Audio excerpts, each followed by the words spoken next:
दोस्तों, इस वक्त एक बेहद बड़ी और चौंकाने वाली खबर सामने आ रही है। अमेरिकी राष्ट्रपति डोनाल्ड ट्रंप एक बार फिर अपने आक्रामक रवैये को लेकर सुर्खियों में हैं। वेनेजुएला जैसे कमजोर और आर्थिक रूप से अस्थिर देश पर कार्रवाई करने के बाद ट्रंप को ये गलतफहमी हो गई थी कि अब पूरी दुनिया उनके इशारों पर चलेगी। उन्हें लगने लगा था कि उनके फैसलों से वैश्विक राजनीति में भूचाल आ जाएगा और हर देश डर के साए में उनके आदेश मानेगा। इसी सोच के साथ ट्रंप ने इस बार भारत को भी खुलेआम चेतावनी दे डाली। लेकिन शायद वही ये भूल गए कि भारत कोई छोटा या दबाव में आने वाला देश नहीं है। भारत न तो वेनेजुएला है, न ईरान और न ही कोई ऐसा देश जो धमकी सुनकर चुप बैठ जाए। यहाँ भारत मजबूती से खड़ा है और जवाब शब्दों से नहीं, सीधे एक्शन से देता है।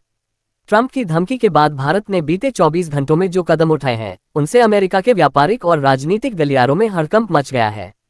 हालात ऐसे बन चुके हैं कि अमेरिका के कई बड़े कारोबारी नेता और अधिकारी सीधे व्हाइट हाउस तक पहुंच चुके हैं और ट्रंप से भारत के फैसलों पर चर्चा कर रहे हैं। कुछ दिन पहले तक ट्रंप ये कह रहे थे कि भारत को अपनी नीतियां बदलनी होंगी, भारत को अमेरिका को खुश करना होगा, वरना उस पर भारी टैरिफ लगाए जाएंगे। लेकिन अब वही ट्रंप अपने ही फैसलों के जाल में उलझते हुए नजर आ रहे हैं। भारत के एक कदम ने अमेरिका को अरबों डॉलर का झटका दे दिया है। ये बात अब खुद अमेरिका भी मानने लगा है। तो आखिर भारत ने किया क्या है? दरअसल भारत ने अमेरिका के खिलाफ सीधे तौर पर समुद्री व्यापार से जुड़ा बड़ा फैसला लिया है। भारत ने साफ कर दिया है कि जब तक रूस से आने वाले क्रूड ऑयल को ढोने वाले जहाजों पर अमेरिका द्वारा लगाए गए प्रतिबंध नहीं हटाए जाते, तब तक अमेरिकी जहाजों को भी भारतीय समुद्री रास्तों से गुजरने की अनुमति नहीं दी जाएगी।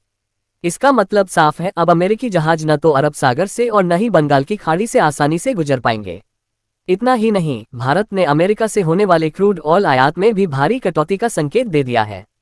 जो तेल भारत अब तक अमेरिका से खरीद रहा था, उस पर भी रोक लगाने की तैयारी शुरू हो चुकी है। यह फैसला सीधे तौर पर अमेरिका की ऊर्जा और व्यापार नीति को प्रभावित करता है। ट्रंप की सबसे बड़ी चिंता हमेशा से यही रही है कि अमेरिका भारत के साथ ट्रेड डेफिसिट में है, यानी भारत अमेरिका को ज्यादा सामान बेचता है और अमेरिका भारत को कम। इसी बात को लेकर ट्रंप बार बार भारत पर दबाव बनाते रहे हैं। लेकिन अब भारत ने साफ कर दिया है कि इस तरह की धमकियों के बीच कोई व्यापारिक बातचीत नहीं होगी। भारत ने कुछ अहम रक्षा समझौतों पर भी दोबारा विचार करते हुए उन्हें रद्द करने का फैसला लिया है। जिन डील्स में तकनीक हस्तांतरण नहीं हो रहा था, भारत ने उन्हें जारी रखने से इनकार कर दिया है। इससे अमेरिका को आर्थिक के साथ साथ रणनीतिक झटका भी लगा है। असल में ट्रंप चाहते हैं कि भारत रूस से सस्ता तेल खरीदना कम करे और अमेरिका से महंगा तेल खरीदे। लेकिन भारत ने साफ कर दिया है कि वह अपने राष्ट्रीय हितों से समझौता नहीं करेगा।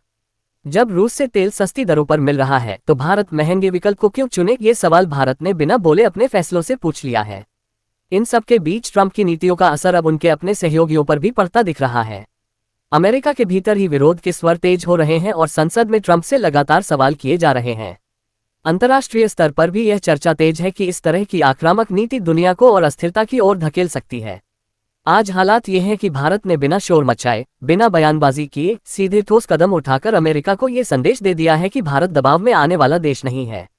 भारत एक संप्रभु राष्ट्र है और अपनी नीतियां खुद तय करता है। अब सवाल यही है, क्या भारत को आगे और सख्त कदम उठाने चाहिए या फिर बातचीत का रास्ता खुला रखना चाहिए? अपनी राय कमेंट बॉक्स में जरूर लिखिए। वीडियो पसंद आए तो लाइक करें, चैनल को सब्सक्राइब करें और बेल आइकन दबाना न भूलें। जय हिंद, जय भारत।